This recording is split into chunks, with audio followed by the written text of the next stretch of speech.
ভালো কাজের অন্তর্ভুক্ত তোমরা হয়ে যাও জিকির আজগারের মাধ্যমে, কুরআন তেলাওয়াতের মাধ্যমে, মানুষের উপকারের মাধ্যমে। ঠিক কিনা বলেন?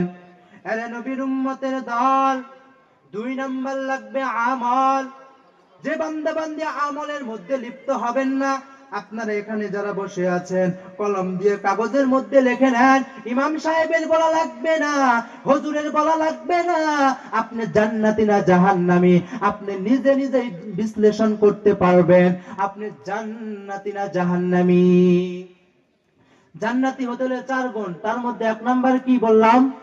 ঈমান। 2 নাম্বার আমল। এর নবীর উম্মতের দল, আল্লাহ রাব্বুল আলামিন বলেন 3 নাম্বার যে গুণ লাগবে, ওয়াতাওয়াসাউ বিল হক।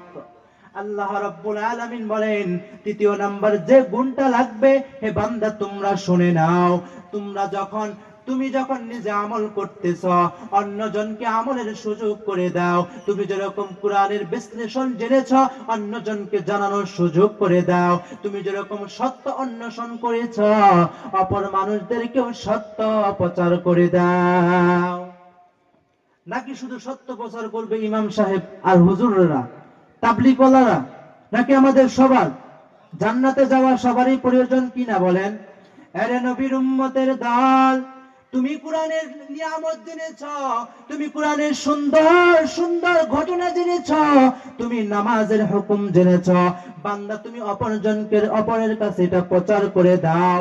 আরে নবীর উম্মতের দল, আল্লাহ রাব্বুল আলামিন বলেন তুমি নিজে নামাজ পড়েছ, অন্যজনকে নামাজের দাওয়াত দাও। তুমি নিজে নামাজ পড়েছ, তোমার সন্তানকে নামাজের দাওয়াত দাও। ঠিক কিনা বলেন? আল্লাহ রাব্বুল আলামিন কোরআনে বলেন, কু আনফুসাকুম ওয়া আহলিকুম নারা।